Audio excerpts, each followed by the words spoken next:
The symposium, Una Butler is going to tell her story about her engagement with the media and how she worked with the media to bring about amendments to the Mental Health Act.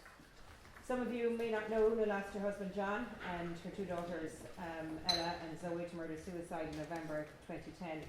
John had been suffering from depression and took his own life after killing their girls in a family home.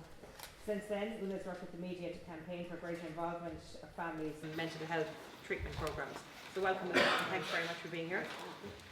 Why did you decide to engage with the media? Well, I decided to engage with the media because my husband had suffered with his mental health, and I had looked for an investigation from the HSC, and I was given a 2-page report which to me was an insult and very inadequate on what John's treatment was with the past, I suppose he had been treated since the previous November until August, so it was nearly a year, but the 2-page report actually was only a page and a half of the A4 sheet, which was insulting. Yeah.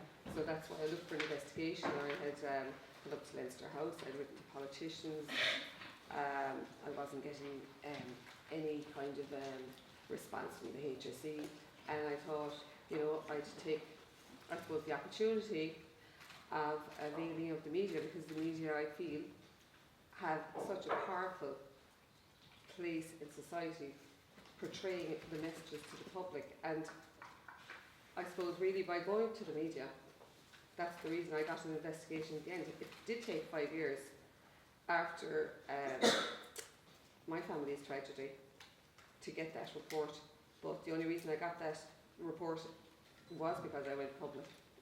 And that's why the media are so powerful. But I suppose my experience, I suppose I did an interview with Pascal Sheehy on RTE, and that's where it snowballed from there. And there was lots of media interest from radio stations, from newspapers. Can you tell me what the crux of that was, why you wanted an investigation into John's case and what reform you wanted? The Mental Health Act 2001 was being reviewed by an expert group in 2012, and I had met with the Minister of Mental Health at the time, Kathleen Lynch, and she asked me to make a submission to involve spouses or partners in the treatment of a person that suffers with their mental health, especially for the welfare of children, because I believe that if I had been involved in my husband's treatment when he suffered with his mental health, that the health professionals would have gained a greater insight into their behaviours. I felt that he was treated in isolation. He wasn't living in isolation, so why treat him as if he were? He was living with 2 children and his wife. But that's why I found the media of a fantastic benefit at the time, looking for the investigation and amendments to the Mental Health Act, campaigning for changes to the Mental Health Act. And you felt it was a very much cooperative relationship between you and it was, yeah. I suppose my general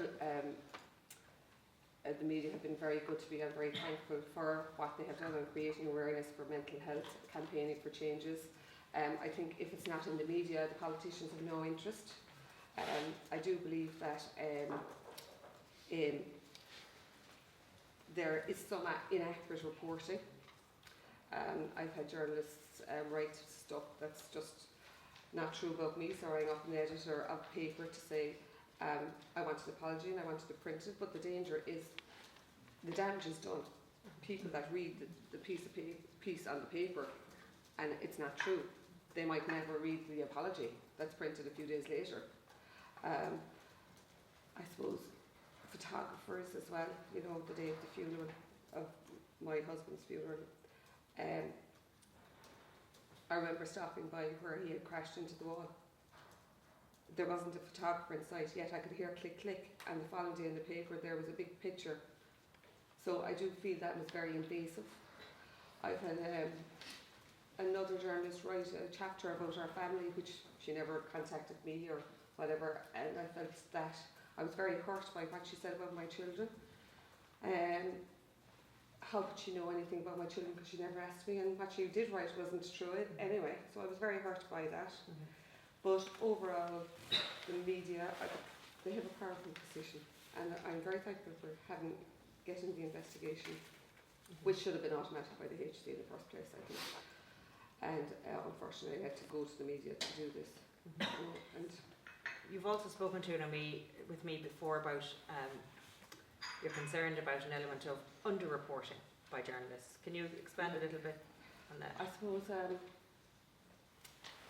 every time there's an incident of murder-suicide, I can only speak personally about my own family, but every time there's an incident of murder-suicide, it's obviously a Garda investigation. And it's slowly being released until the story unfolds, really. And as everybody, all journalists will know, it's like a bit of a rat race, I'm sure, that they all want to get the story out into the paper. It's like they want the story first, and some are like vultures, and then you have the cream of the crop that are fantastic. Mm-hmm. But I feel that once the story unfolds, even reporting on funerals, which I don't believe is it's not necessary. I think that's the families, they've just, this is glamorising the event, this is sensational reporting. When they do report on funerals or recording what the police think that he was a great boy or they were a lovely family, and it's like a pattern, a replay, but every case of murder-suicide is different. But I feel that, as I said to one journalist, the only time you ring me is when there's another incident. And I'm trying to create awareness for mental health, and how often the cases that I've researched murder-suicide in Ireland, that the cases have happened since 2000. So you'd like for them to maybe look at the context. Why is there a string, or why have multiple cases of murder-suicide occurred? Why is it occurring in Ireland? Why is it occurring? It's a societal issue rather than... There's no official statistics on murder-suicide in Ireland. The only time they're reported is when an incident happens. I feel they're being brushed under the carpet because if it's a case of the person that carried out the crime is dead, the Garda's investigation has stopped there. And I've read it on the paper that